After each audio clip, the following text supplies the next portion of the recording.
नमस्कार। आज हम इस लोकसभा चुनाव के लिए केजरीवाल की 10 गारंटियों का ऐलान करने जा रहे हैं। मैं समझ सकता हूं कि आप लोग कहेंगे कि चुनाव तो शुरू हो चुके हैं, बहुत लेट है, हम मानते हैं, लेकिन मेरी गिरफ्तारी की वजह से इसमें थोड़ी सी देरी हुई है। अभी भी कई चरण चुनावों के बाकी हैं। वैसे तो ये गारंटियां केजरीवाल की गारंटी के नाम से जारी की जा रही हैं। मैंने अपने इंडिया गठबंधन के दूसरे साथियों से इसके बारे में अभी चर्चा नहीं की है, लेकिन जिस किस्म की गारंटी है, मेरा विश्वास है कि इंडिया गठबंधन के किसी भी सदस्य को इसके बारे में परेशानी नहीं होगी। लेकिन ये केजरीवाल की गारंटी है, तो मैं इसकी गारंटी लेता हूं कि मैं इंडिया गठबंधन की सरकार बनने के बाद इन सब गारंटियों को मैं अपने सभी साथियों से पूरी करवाऊंगा। ये जो गारंटी हैं 10, ये एक तरह से नए भारत का विजन है। इनमें कई ऐसे काम हैं जो पिछले 75 साल में हो जाने चाहिए थे, जो भी कारण रहे नहीं हो पाए। इनमें कई ऐसे काम हैं जिनके बिना कोई भी राष्ट्र शक्तिशाली नहीं बन सकता। मूलभूत काम है, किसी भी राष्ट्र की फाउंडेशन का काम है, नींव रखने का काम है। उसके बिना राष्ट्र आगे नहीं बढ़ सकता। उन कामों को युद्ध स्तर के ऊपर अगले 5 साल के अंदर पूरा किया जाएगा। इसमें वो गारंटियां हैं जो इस देश के लोगों को महंगाई और रोजगार से छुटकारा दिलाएंगी, उन लोगों को रिलीफ दिलवाएंगी। आजकल देश में मोदी की गारंटी की भी चर्चा चल रही है। मोदी जी की पुरानी गारंटियों के बारे में मैं थोड़ा सा नजर डालना चाहूंगा। जनता तय कर लेगी कि मोदी की गारंटी पे विश्वास करना है कि केजरीवाल की गारंटी पे विश्वास करना है। मोदी जी ने गारंटी दी थी 15 लाख रुपए हर एक के अकाउंट में जमा कराएंगे, वो उन्होंने नहीं कराए। मोदी जी ने गारंटी दी थी हर साल 2 करोड़ रोजगार तैयार किए जाएंगे, वो उन्होंने नहीं किए। मोदी जी ने गारंटी दी थी स्वामीनाथन रिपोर्ट लागू करके उसके हिसाब से किसानों को फसलों के दाम दिए जाएंगे, उन्होंने प्रधानमंत्री बनने के बाद इसको खारिज कर दिया कि मैं नहीं करूंगा। मोदी जी ने गारंटी दी थी कि 2022 तक किसानों की इनकम डबल हो जाएगी, वो नहीं की उन्होंने। मोदी जी ने गारंटी दी थी कि 2022 तक इस देश के हर घर के अंदर 24 घंटे बिजली का इंतजाम किया जाएगा। आज भी देश के कोने कोने तो छोड़िए, देश के कई शहरों के अंदर बिजली के लाले पड़े हुए हैं, बिजली के बड़े बड़े लंबे लंबे पावर कट लगते हैं। मोदी जी ने गारंटी दी थी कि 15 अगस्त 2022 तक साबरमती और बॉम्बे के बीच में बुलेट ट्रेन चालू की जाएगी। अभी तक बुलेट ट्रेन का दूर दूर तक कोई नामो निशान नहीं। मोदी जी ने गारंटी दी थी 100 स्मार्ट सिटीज बनाई जाएंगी। अब तो शायद ये प्रोजेक्ट ही खत्म हो गया, कोई स्मार्ट सिटीज। इस तरह की ढेरों गारंटी दी थी, जो कि कोई गारंटी पूरी नहीं हुई। इसके पहले जब जब चुनाव आए, केजरीवाल ने गारंटी दी थी दिल्ली में और पंजाब में बिजली मुफ्त करेंगे, हमने बिजली मुफ्त कर दी। हमने गारंटी दी थी बिजली 24 घंटे करेंगे, हमने बिजली 24 घंटे कर दी। हमने गारंटी दी थी शानदार स्कूल बनाएंगे, हमने बच्चों की शिक्षा के लिए शानदार स्कूल बनाए। हमने गारंटी दी थी मोहल्ला क्लिनिक बनाएंगे, हमने जितनी गारंटी दी थी सारी गारंटी पूरी की। तो एक तरफ है मोदी की गारंटी, एक तरफ है केजरीवाल की गारंटी। मोदी की गारंटी का हम देख चुके हैं कि मोदी की गारंटी यकीन करने का लायक नहीं है। और अब तो अगली साल चूंकि मोदी जी रिटायर होंगे, तो उनकी रिटायरमेंट के बाद मोदी की गारंटी कौन पूरी करेगा, इसका भी कोई वो नहीं है। और केजरीवाल की गारंटी, केजरीवाल यही है, कहीं नहीं जा रहा, तो केजरीवाल की गारंटी पूरी करने की गारंटी केजरीवाल लेता है। 10 गारंटी क्या है मैं एक एक करके बताता हूं। सबसे पहली गारंटी है, देश के अंदर 24 घंटे बिजली का इंतजाम करेंगे। कैसे करेंगे? हमारे देश में 3 लाख मेगावाट बिजली प्रोड्यूस करने की क्षमता है, कैपेसिटी है। देश की पीक डिमांड, गर्मियों के अंदर पीक डिमांड देश की सबसे ज्यादा डिमांड होती है 2 लाख मेगावाट। तो आज हमारा देश जितनी बिजली पैदा कर रहा है, पैदा कर सकता है, जितनी डिमांड है उससे कहीं ज्यादा बिजली पैदा करने की हमारी क्षमता है। लेकिन मेरे घर के अंदर फिर भी पावर कट लग रहे हैं। क्यों? मैनेजमेंट खराब है। दिल्ली में भी यही हाल था, पंजाब में भी यही हाल था। बिजली तो थी लेकिन मैनेजमेंट खराब था। हमने मैनेजमेंट ठीक करके दिल्ली में भी 24 घंटे बिजली का इंतजाम किया, पंजाब में भी किया, देश में भी करके दिखा सकते हैं क्योंकि हमें एक्सपीरियंस है। देश के गरीब लोगों को बिजली मुफ्त दी जाएगी।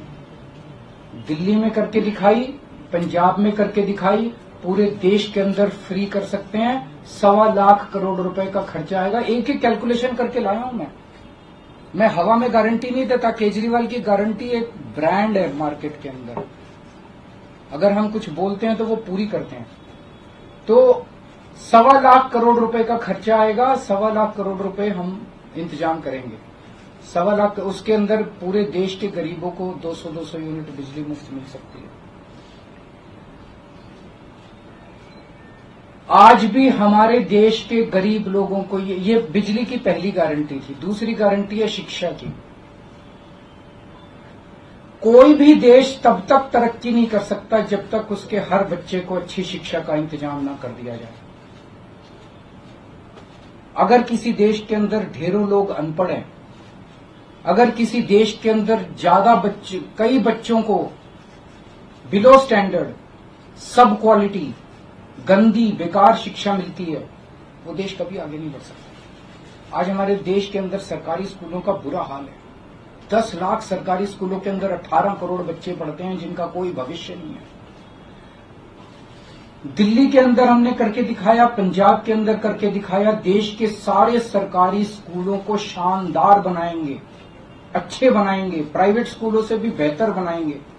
और इस देश के अंदर पैदा होने वाले हर बच्चे के लिए, चाहे वो अमीर का बच्चा हो चाहे गरीब का बच्चा हो, अच्छी, शानदार और फ्री शिक्षा का इंतजाम किया जाएगा। अगर आप अमीर हैं, अपने बच्चे को प्राइवेट में भेजना चाहते हैं, भेजिए। लेकिन आप अगर सरकारी स्कूल में अपने बच्चे को भेजते हैं तो प्राइवेट स्कूल से किसी 1% भी कम नहीं होगी इस शिक्षा की क्वालिटी।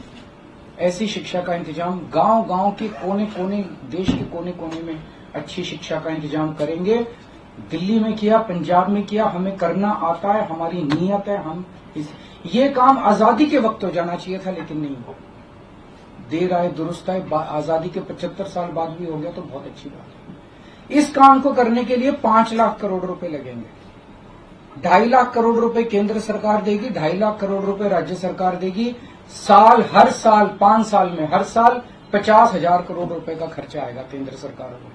50,000 करोड़ तो कुछ भी नहीं। अगर 50,000 करोड़ रुपए सालाना खर्चे में मेरे देश के बच्चा अगर 18 करोड़ बच्चों को अच्छी शिक्षा मिल जाए, इससे अच्छा और क्या हो सकता है। तीसरा, स्वास्थ्य।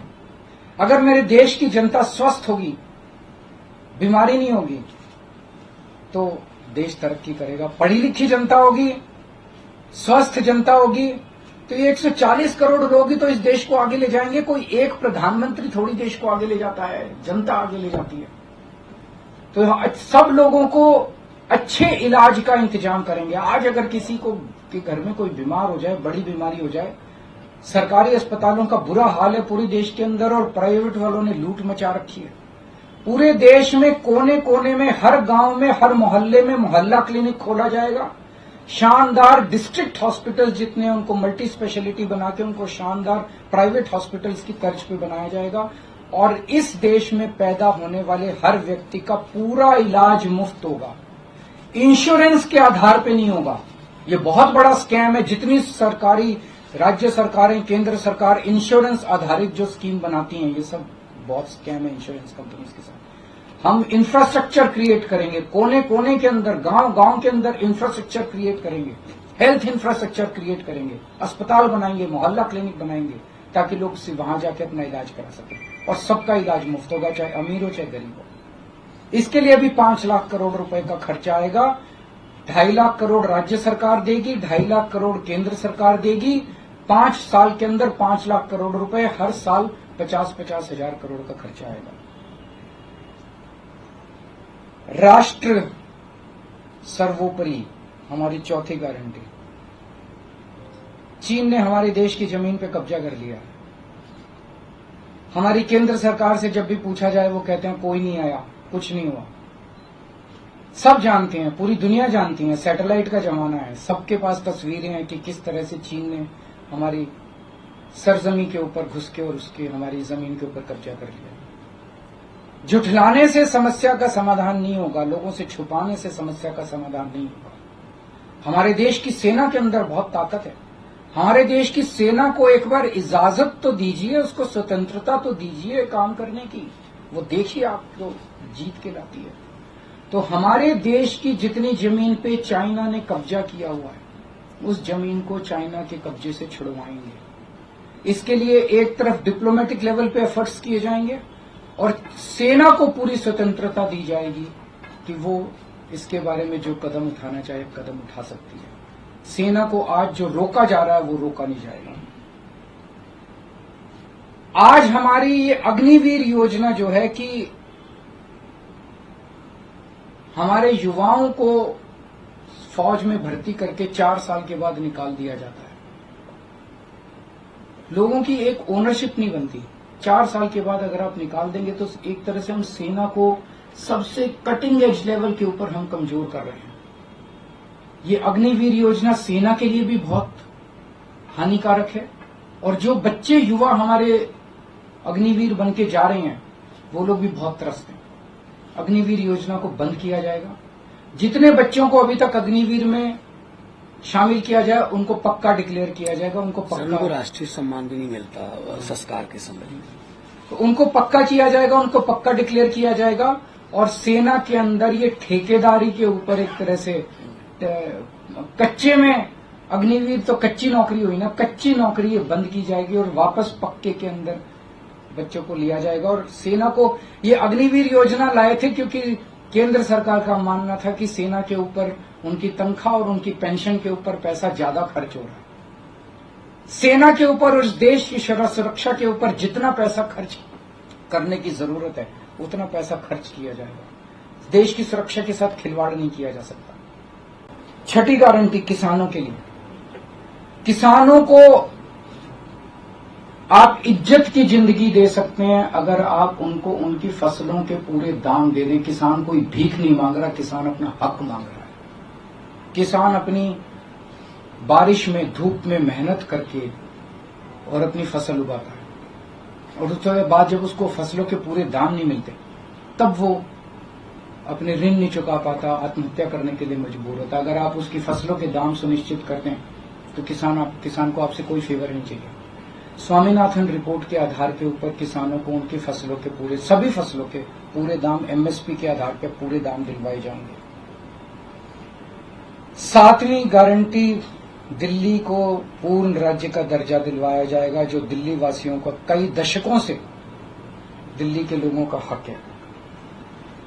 बेरोजगारी, आज पूरे देश का युवा बेरोजगारी से त्रस्त है।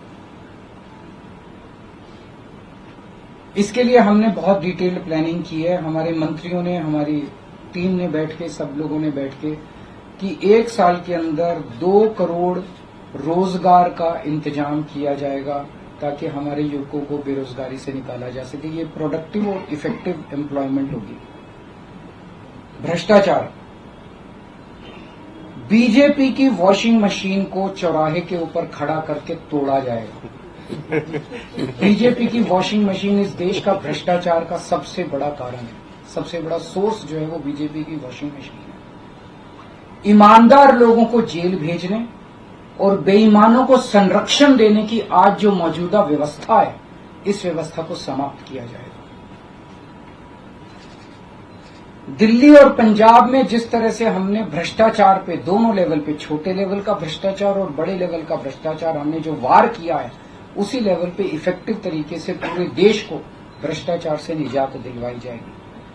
और 10वीं और आखिरी गारंटी व्यापारियों के लिए, अगर किसी देश के अंदर व्यापारी और उद्योगपति खुल के व्यापार नहीं कर सकते, अपने व्यापार को नहीं बढ़ा सकते, तो वो देश कभी तरक्की नहीं कर सकता। उस देश के अंदर कभी जॉब्स पैदा नहीं हो सकते। और ये डेटा बताता है कि पिछले 8-10 साल के अंदर इस देश के 12 लाख हाई नेटवर्थ इंडिविजुअल्स, बड़े बड़े अमीर लोग इस देश के अंदर व्यापार और उद्योग बंद करके विदेशों में चले गए हैं, क्योंकि इस देश के अंदर आतंक मचा रखा है सरकार, केंद्र सरकार ने, उन लोगों को डराने का, धमकाने का। जीएसटी को पीएमएलए से बाहर किया जाएगा, जीएसटी का सरलीकरण किया जाएगा, सारी प्रशासनिक और लीगल व्यवस्थाओं को सरलीकरण किया जाएगा और एक ऐसी व्यवस्था की जाएगी कि अगर इस देश के अंदर कोई सही तरीके से व्यापार करना चाहे तो वह व्यापार कर भी सकता है,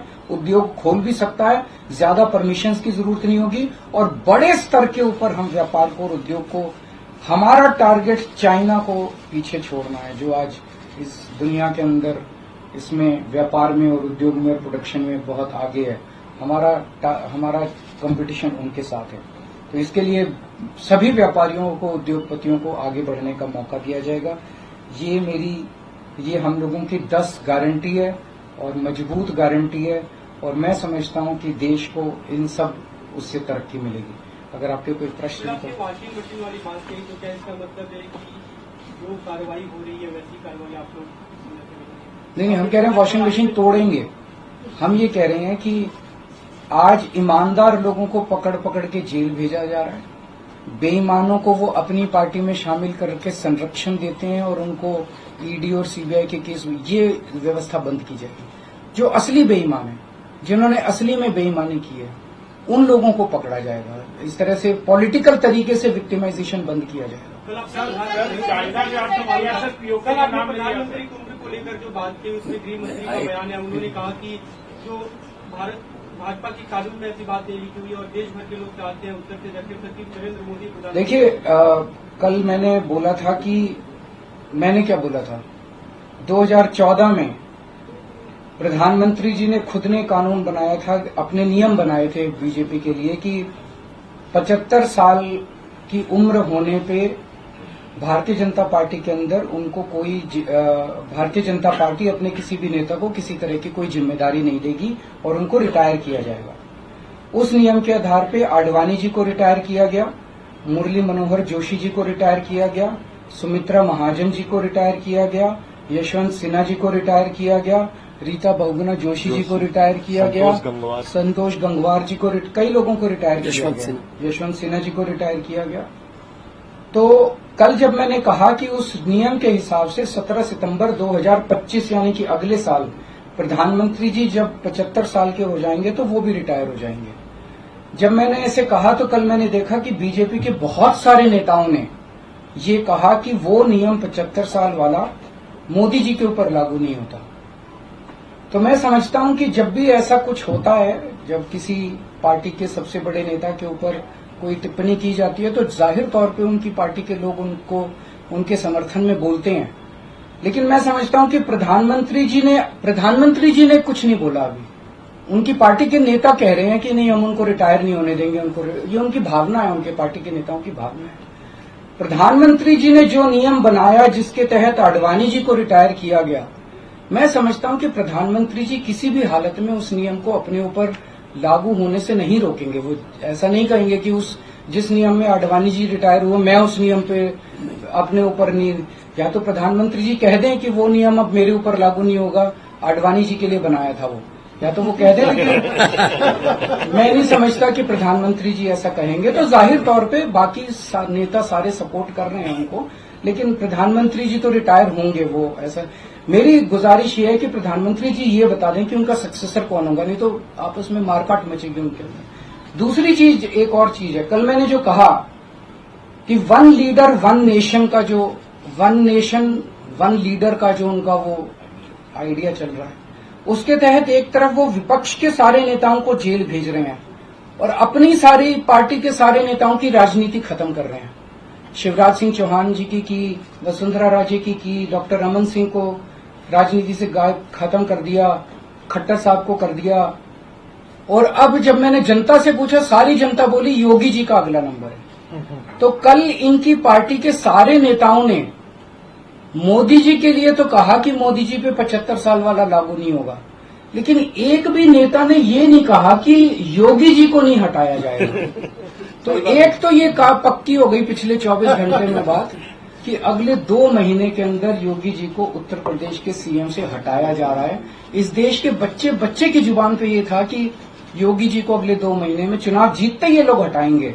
तो ये बात तो कल पक्की हो गई कि योगी जी को हटाया जा रहा है। सर, आपने अक्साई जी का नाम लिया पर पीओके का नाम नहीं लिया। पीओके पे क्या रणनीति रहेगी हमारी? बिल्कुल, वो इसका हिस्सा है, भारत का हिस्सा है, उसको भी वापस लेके रहेंगे।